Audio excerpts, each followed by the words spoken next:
La bala de cañón silbó en el aire matutino a una velocidad imposible. El general francés Pierre Soult bajó el catalejo, palideciendo. Se supone que no deben moverse. 3 horas después, 2.100 soldados franceses yacían muertos o heridos, no del alabado cuerpo de artillería de Napoleón, sino de armas que los franceses habían ridiculizado como juguetes españoles esa misma mañana. 19 de julio de 1809. Las ondulantes colinas de Talavera de la Reina, España. Amanece sobre 73.000 hombres preparándose para matarse entre sí. A un lado, el mariscal Claude Victor comanda 46.000 soldados franceses, la mejor maquinaria militar que Europa haya visto jamás. La Grande Armée de Napoleón ha conquistado medio continente. Han aplastado la disciplina prusiana, destrozado las formaciones austriacas y humillado a la caballería rusa. España debería ser fácil. España ya debería estar acabada. Al otro lado, 27.000 soldados españoles y británicos se atrincheran en posiciones defensivas, conscientes de su inferioridad numérica, casi 2-1. Entre ellos se encuentra Miguel Hernández, un artillero andaluz de 23 años que hace 3 meses cerraba caballos en la forja de su padre.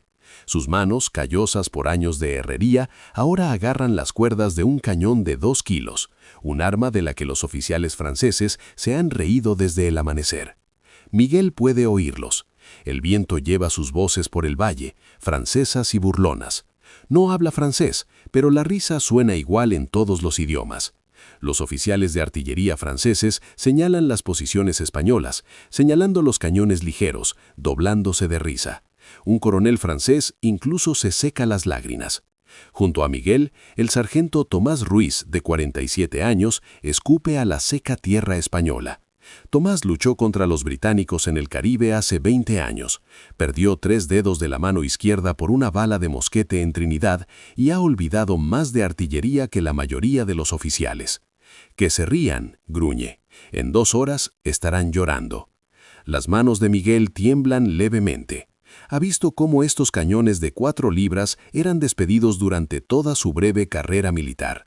Cuando el general británico Arthur Wellesley vio por primera vez el cuerpo de artillería español hace 6 semanas, su ayudante resopló. ¿4 libras? ¿Qué esperas hacer con ellos? ¿Hacerles cosquillas a los franceses? Los británicos usan cañones de 6 libras como su artillería de campaña más ligera. Los franceses despliegan enormes cañones de 8 y 12 libras que pueden pulverizar fortificaciones a media milla de distancia. Los cañones de 4 libras españoles parecen juguetes de niños en comparación. Miguel falló 47 veces antes de poder recargar su cañón en menos de 30 segundos. Aún le duelen los hombros por las repeticiones que el sargento Ruiz le obligó a hacer. De nuevo, ladraba tras cada intento. De nuevo, el hijo de un herrero debe tener hombros fuertes. Úsalos. Las manos de Miguel sangraban por las quemaduras de la cuerda. La espalda le ardía de tanto agacharse y levantar objetos. Pero ahora puede hacerlo. Limpia el cañón, carga la pólvora, embiste la bala, prepara el agujero de toque, apunta, dispara. 28 segundos, su mejor marca personal. Esto es lo que necesitas entender sobre la guerra de artillería de 1809. El procedimiento estándar exige que los cañones se posicionen, disparen y mantengan su posición. Los cañones franceses de 12 libras, la columna vertebral del dominio artillero de Napoleón, requieren 8 hombres para moverse, 5 minutos para reposicionarse y otros 3 minutos para reapuntar y recargar. Son devastadores al disparar, pero permanecen prácticamente inmóviles durante la batalla. La doctrina de artillería del siglo pasado ha tratado los cañones como fortificaciones fijas que se mueven entre batallas. El innovador militar español, el general Gregorio García de la Cuesta, comprendió algo que los franceses desconocían. En el terreno montañoso de España, frente a las tácticas de guerra de guerrillas que habían desangrado a las fuerzas francesas durante 18 meses, la movilidad importaba más que la potencia de fuego. Un cañón de 4 libras dispara una bala más pequeña, sí. Tiene menos alcance, quizá 250 metros de distancia efectiva frente a los 400 de los cañones franceses de 8 libras, pero solo se necesitan 4 hombres para moverlo. Puede reposicionarse en 30 segundos, puede desacoplarse, dispararse 6 veces y volver a moverse antes de que una dotación francesa termine de reposicionarse. Los españoles esencialmente habían inventado la guerra de artillería móvil y los franceses no tenían idea. 3 semanas antes, Miguel ni siquiera sabía cargar bien su fusil. En su primer día de entrenamiento de artillería, le cayó una bala de cañón en el pie y pensó que el sargento Ruiz podría matarlo en el acto. «Haz eso en combate», había susurrado Ruiz, «y los franceses nos matarán a todos». Miguel cojeó durante los ejercicios durante una semana, con el pie morado e hinchado, demasiado aterrorizado para pedir baja médica. Pero algo cambió durante esas interminables sesiones de entrenamiento. Miguel empezó a comprender el ritmo. «La artillería no se trata de fuerza bruta», explicó Ruiz durante un raro momento de enseñanza, en lugar de gritos. «Se trata de precisión, sincronización y coordinación de la tripulación. Tú y tus 3 tripulantes se convierten en un solo organismo. Un hombre limpia mientras otro carga. El tercero apunta mientras el cuarto prepara la siguiente carga. Se mueven como bailarines, no como obreros». La cuadrilla de Miguel se formó a su alrededor. Rafael Torres, un pastor pirenaico de 20 años que calculaba las distancias a simple vista mejor que hombres con 20 años de experiencia. Juan Martínez, un nervioso exalumno de monasterio de 19 años que citaba las escrituras latinas cuando se asustaba, pero que tenía las manos más firmes que Miguel había visto jamás para preparar los hoyos de toque. Y Paolo Delgado, de 32 años, un extorero sevillano que trataba las cuadrillas de cañones como si fueran equipos de toreo. Todo gracia y movimientos coordinados. Fracasaron juntos, se desangraron juntos y lenta y dolorosamente se convirtieron en la dotación de artillería más rápida del Cuerpo de Artillería Español. 26 segundos. Eso era lo que podían hacer ahora. 26 segundos desde el disparo hasta el reposicionamiento y el disparo de nuevo. Los franceses no podían comprenderlo porque nunca lo habían visto. La mañana del 19 de julio comienza con un bombardeo de artillería francesa que hace gritar la tierra. 60 cañones franceses abren fuego simultáneamente a las 6:15 de la mañana. El sonido es apocalíptico. Miguel lo siente en el pecho, en los huesos, en los dientes. El suelo tiembla como si Dios mismo estuviera furioso. Balas francesas de 12 libras impactan contra las posiciones españolas, levantando géiseres de tierra, destrozando olivos y pulverizando muros de piedra. Una bala decapita a un soldado de infantería español a 20 metros de la posición de Miguel. El cuerpo permanece inmóvil un instante, imposible, antes de desplomarse. Juan vomita. Rafael susurra una oración. Paolo agarra el cañón como si fuera una capa de torero, su única protección contra el caos. «Alto», ordena el sargento Ruiz. Su voz es firme, increíblemente tranquila. «Que gasten munición en terreno baldío, nos toca a nosotros». Durante 40 minutos, la artillería francesa bombardea las posiciones españolas. Es una demostración de poder, un arma psicológica diseñada para quebrar la moral incluso antes de que la infantería avance. Miguel observa las dotaciones francesas a través del humo. Son eficientes, profesionales, mecánicos. Cargan, disparan, recargan, pero no se mueven. No necesitan hacerlo. Tienen el alcance, la potencia de fuego, los números. A las 7:05, la infantería francesa comienza a avanzar. 18.000 soldados en formación de desfile, con tambores resonando y águilas en alto. Lo han hecho por toda Europa. Nunca han perdido. ¿Por qué sería diferente hoy? A las 7:12, el general Cuesta da la orden. «Artillería española, avancen y ataquen». Aquí es donde los franceses cometen su error fatal. Esperan que los cañones españoles mantengan posiciones defensivas e intercambien fuego con los cañones franceses superiores. Es lo que haría cualquier fuerza de artillería racional. En cambio, 40 cañones españoles de 4 libras avanzan a toda velocidad, tirados por caballos, a toda velocidad, por delante de las líneas de infantería españolas. El mundo de Miguel se vuelve puro movimiento. Su tripulación ha practicado esta maniobra 83 veces. Avanzar con el cañón a toda velocidad, desmontar mientras sigue en movimiento, desenrollar en 15 segundos, disparar, recargar, disparar de nuevo, volver a enderezar, moverse. Los cañones españoles alcanzan los 300 metros de la infantería francesa y desatan el caos antes de que los franceses se den cuenta. Balas de 2 kilos atraviesan las formaciones francesas a quemarropa. A 300 metros, un cañón de 2 kilos se convierte en una escopeta gigantesca. Las balas pequeñas no necesitan precisión, solo necesitan impactar a la masa de gente apiñada frente a ellas. La primera descarga mata o hiere a 200 soldados franceses en 8 segundos. Antes de que la artillería francesa pueda ajustar el fuego, los cañones españoles se mueven. Galopan 200 metros a la izquierda, se despliegan, disparan y reposicionan antes de que llegue el fuego de contraartillería francés. Balas de cañón francesas de 12 libras impactan en el terreno vacío donde 30 segundos antes se encontraban los cañones españoles. Los comandantes de artillería franceses pierden la cabeza. Sus soluciones de fuego meticulosamente planeadas se vuelven inútiles. No se puede contraatacar a un enemigo que se niega a quedarse quieto.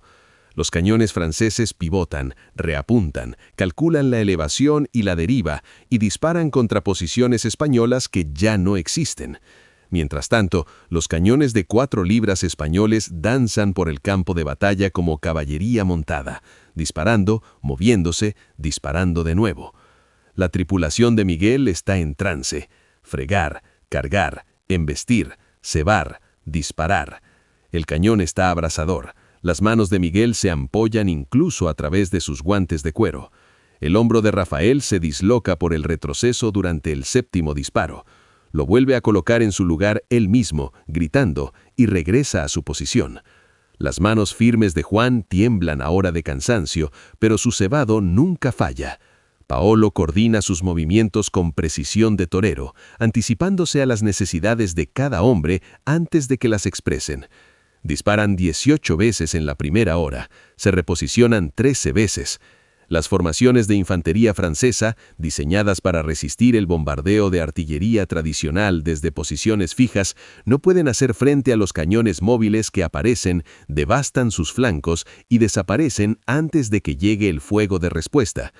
Mientras tanto, a 3 kilómetros de distancia, el mariscal Victor observa cómo se desintegra su plan de batalla. Ha combatido en Italia, Egipto, Austria y Prusia. Nunca había visto la artillería moverse así. Viola todos los principios de la guerra de artillería que conoce. Su ayudante, el capitán Luis Marmont, mira por su catalejo con incredulidad. «Señor, se mueven más rápido de lo que nuestra caballería puede perseguirlos. ¿Cómo es posible?» Víctor da órdenes a su comandante de caballería. «Cargad contra los cañones españoles, destruidlos antes de que nos destruyan». La caballería francesa, la mejor caballería ligera de Europa, avanza a toda velocidad. 1.200 cazadores a caballo se dirigen a toda velocidad hacia las posiciones de la artillería española. Los cañones españoles los ven venir. Esta es otra maniobra que han practicado sin parar. A 200 metros, las dotaciones de los cañones disparan una última descarga directamente contra la carga de caballería, y luego retroceden rápidamente hacia las líneas de infantería españolas. La caballería francesa los persigue, oliendo la sangre, lista para sabotear los cañones y masacrar a las dotaciones.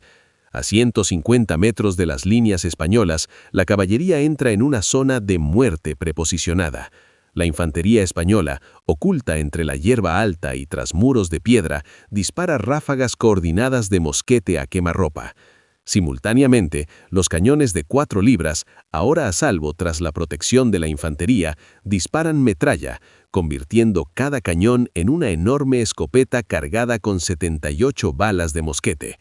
La carga de la caballería francesa se desmorona, los caballos relinchan y caen. Los hombres son despedidos de sus monturas o cortados por la mitad por la metralla. En 90 segundos, los franceses pierden 400 soldados de caballería y no consiguen absolutamente nada. Las dotaciones de los cañones españoles, ya recargando, se preparan para avanzar de nuevo. Este es el momento en que Miguel realmente comprende lo que han logrado. No son juguetes, no son armas inferiores, esto es una revolución. Han transformado la artillería de un arma de asedio estática a una fuerza de ataque móvil. Han creado una nueva forma de guerra y los franceses no tienen nada que hacer. A las 9:30 de la mañana, las bajas francesas superaban las 1.500. Las bajas españolas eran inferiores a 200. La tasa de bajas era imposible, violaba cualquier precedente militar. La fuerza con superioridad numérica, artillería y posición superior estaba perdiendo. El mariscal Víctor, desesperado, empleó a su infantería de reserva en un asalto frontal masivo. Si no podía superar en maniobras a la artillería española, la abrumaría con su superioridad numérica. 8.000 infantes franceses avanzan en formación de columna, con los tambores marcando el paso de carga, el ritmo que ha aterrorizado a Europa durante una década. Las manos de Miguel sangran, la carne está desgarrada donde la cuerda ha rozado sus guantes. Rafael apenas puede levantar el brazo izquierdo. Juan llora en silencio mientras carga, aunque Miguel no sabe si es de miedo, de exhaustión o de ambos. Los movimientos de Paolo son más lentos, más pausados. Todos están llegando al límite de la resistencia humana. El sargento Ruiz aparece junto a su arma, el rostro curtido por las quemaduras de pólvora. 1 hora más, dice en voz baja. Dame 1 hora más y ganamos. ¿Puedes hacerlo? Miguel mira a su tripulación. Rafael asiente a pesar de su hombro dislocado. Juan se seca los ojos y susurra una oración en latín. Paolo sonríe, la misma sonrisa que probablemente lucía al enfrentarse a los toros en las plazas de Sevilla. Por España, dice simplemente. El cuerpo de artillería español realiza un último avance suicida. Galopan hasta situarse a 200 metros de las columnas francesas que avanzan, más cerca que cualquier artillería de la infantería enemiga. Es una locura. A esta distancia, el fuego de los mosquetes franceses puede alcanzar a los artilleros, pero también es devastador. Balas de 4 libras disparadas a 200 metros directamente contra formaciones de columnas apiñadas causan una carnicería indescriptible. La tripulación de Miguel dispara 23 veces en esa última hora. El cañón está tan caliente que el carruaje de madera empieza a humear.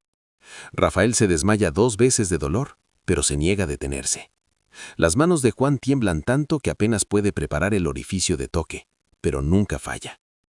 Paolo recibe una bala de mosquete en la pantorrilla izquierda, pero continúa dirigiendo a la tripulación desde el suelo, con los pantalones blancos empapados de sangre. A las 10:47, la infantería francesa se dispersa. No se retira en orden, se dispersa. Los soldados arrojan sus mosquetes y corren. Los oficiales gritan órdenes que nadie obedece. Las formaciones que Napoleón perfeccionó durante años se disuelven en turbas aterrorizadas que huyen para salvar la vida. Les han enseñado que son invencibles. Les han dicho que la resistencia española es una broma. Han conquistado naciones. Y ahora huyen de cañones de 4 libras operados por herreros, pastores y estudiantes de monasterio. El mariscal Víctor, al ver cómo se desintegraba su ejército, hizo algo sin precedentes en sus 23 años de carrera militar. Ordenó la retirada total. Al mediodía, 46.000 soldados franceses se retiraban del campo de batalla, dejando 2.100 muertos o heridos, abandonando el equipo, abandonando a los heridos, abandonando el orgullo. Las fuerzas españolas y británicas controlan el campo. Total de bajas de la artillería española, 38 muertos, 71 heridos. La tripulación de Miguel sobrevive intacta, aunque Rafael nunca recuperará del todo el uso de su hombro izquierdo. Juan tartamudeará el resto de su vida, y Paolo cojeará hasta morir de viejo en 1856.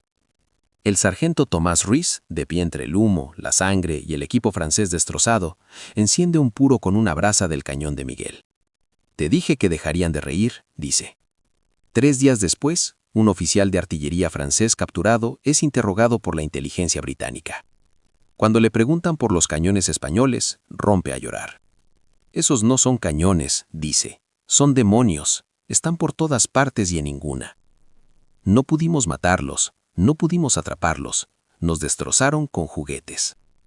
Esto es lo que los libros de historia no te contarán.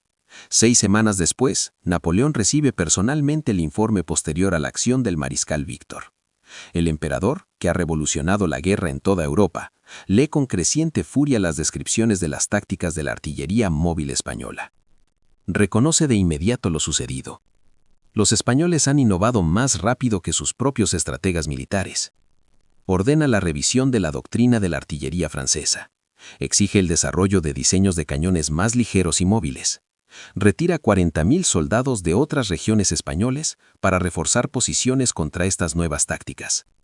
Pero ya es demasiado tarde.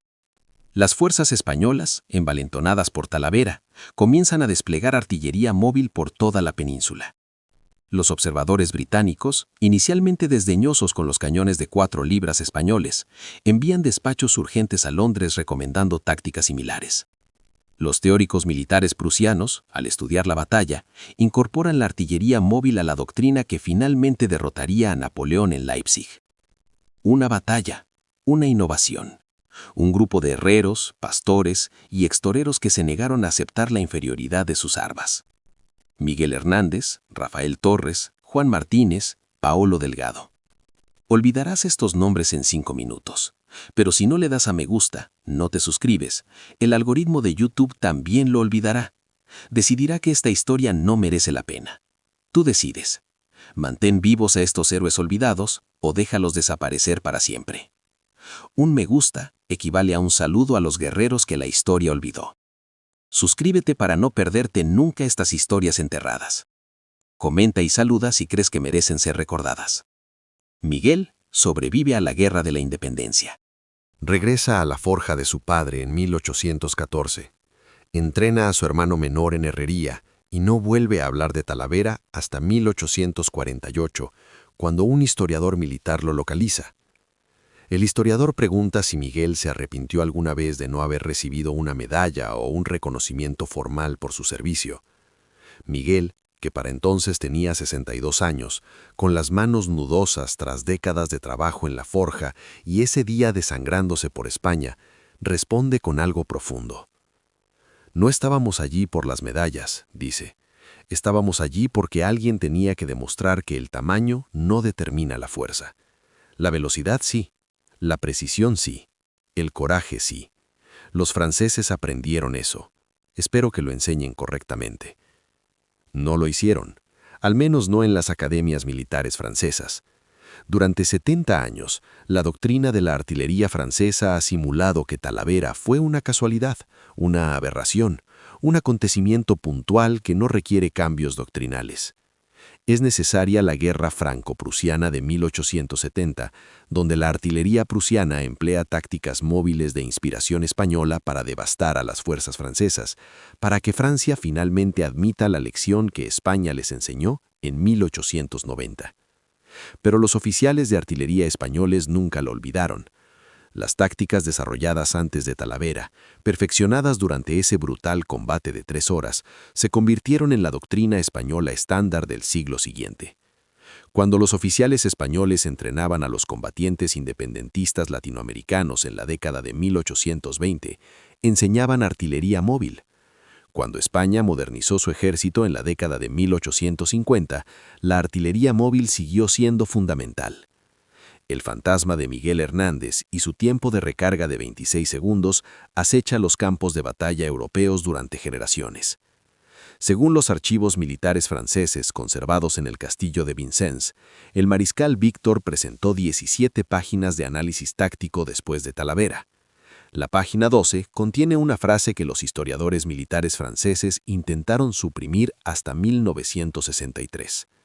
Víctor escribe: «No nos venció la inferioridad española, nos venció la arrogancia francesa. Asumimos que el tamaño importaba más que la velocidad. Nos equivocamos. El coste fue de 2.100 hombres y el mito de nuestra invencibilidad». El observador militar británico, teniente coronel William Napier, presente en Talavera, escribe en su Historia de la Guerra de la Independencia de 1828 que la artillería española realizó prodigios. Se movían con una celeridad que nunca antes había presenciado en ningún servicio de artillería. Los franceses, acostumbrados a los cañones fijos, estaban completamente desconcertados. Observé a oficiales franceses gesticular con lo que parecía ser rabia o locura, mientras los cañones españoles disparaban desde posiciones que los franceses desconocían momentos antes. El profesor Jean-Pierre Moreau, profesor de la École Spéciale Militaire de Saint-Cyr en 1997, considera a Talavera como un momento decisivo en el desarrollo de la artillería, que la educación militar francesa ignoró sistemáticamente por motivos nacionalistas. Los españoles demostraron que la desventaja tecnológica puede superarse mediante la innovación táctica y un entrenamiento superior.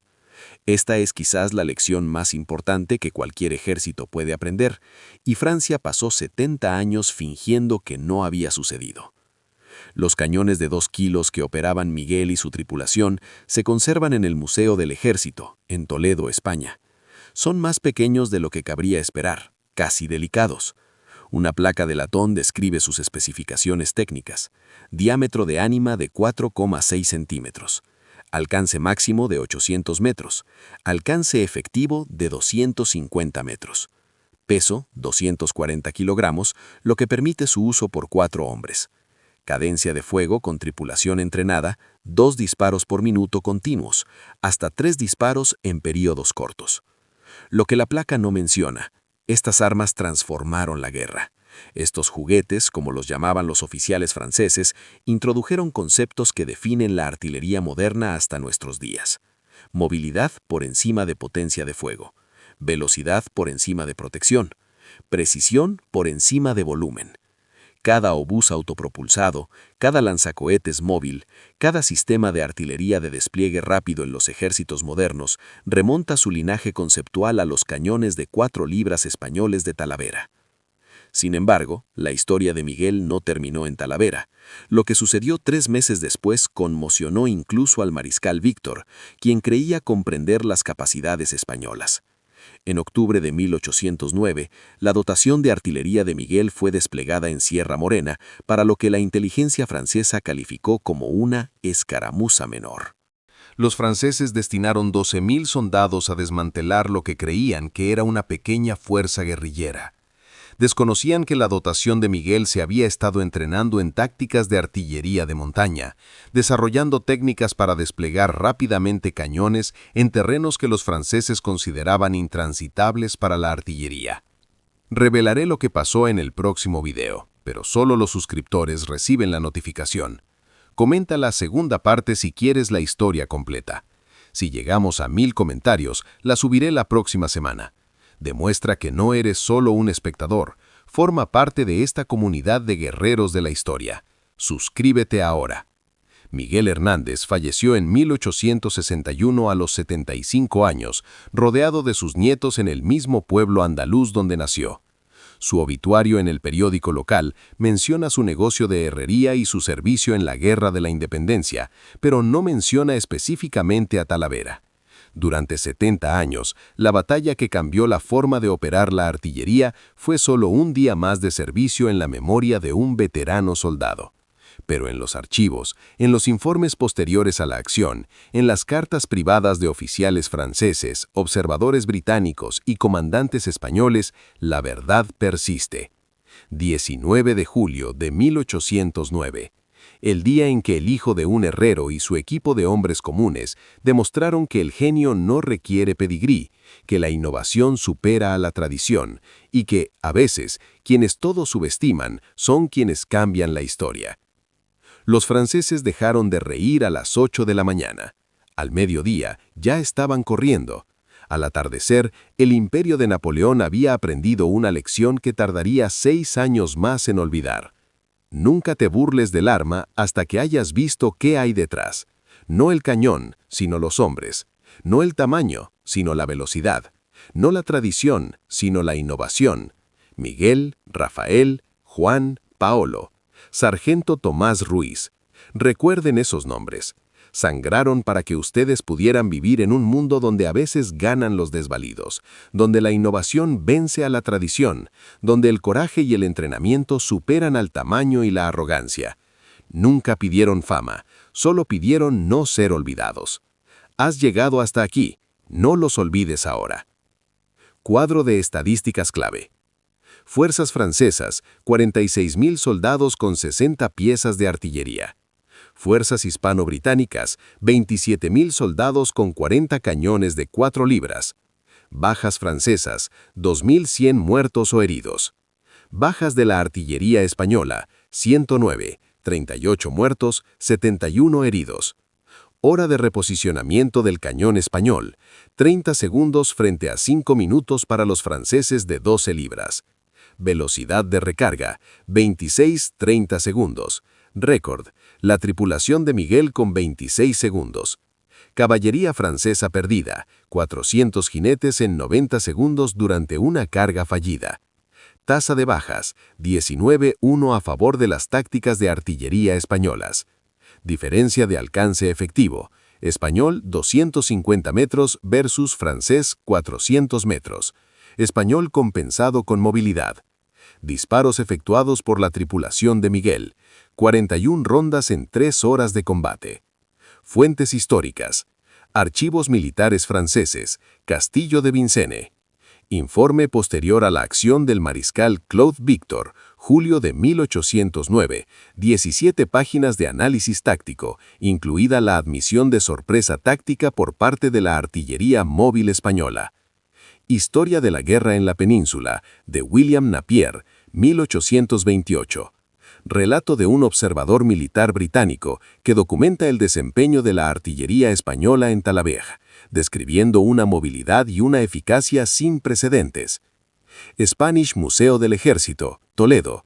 Cañones de 4 libras preservados de la campaña de Talavera, con especificaciones técnicas y contexto histórico. Profesor Jean-Pierre Moreau, Academia Militar de San Cyr. Análisis histórico militar moderno, 1997, que identifica a Talavera como un momento decisivo en el desarrollo de la artillería, ignorado sistemáticamente en la educación militar francesa. Informes de inteligencia británicos, archivos nacionales Q. Transcripciones de interrogatorios de oficiales artilleros franceses capturados, julio-agosto de 1809, describiendo el impacto psicológico de las tácticas de artillería móvil española. El dominio de la artillería de Miguel en Talavera fue solo el comienzo. 3 meses después, en Sierra Morena, su tripulación se enfrentó a un reto imposible: desplegar artillería pesada en un terreno que la inteligencia francesa consideraba impenetrable para los cañones. Lo que Miguel hizo después no solo derrotó a 12.000 soldados franceses, sino que creó tácticas de guerra de montaña que aún se enseñan en las academias militares. Los franceses creían que las montañas los protegían de la artillería. Miguel les demostró rotundamente lo contrario. Pero la técnica que inventó tuvo un precio que lo atormentó durante 52 años. El siguiente video revela la innovación armamentística que hizo posible la artillería de montaña, la traición que casi le cuesta la vida a Miguel, y por qué los comandantes franceses intentaron destruir todos los registros del enfrentamiento. Suscríbete ahora, comenta, cierra, si quieres la historia de la guerra en la montaña. Aquí es donde Miguel se transforma de soldado a leyenda, y donde el costo psicológico de matar se vuelve insoportable.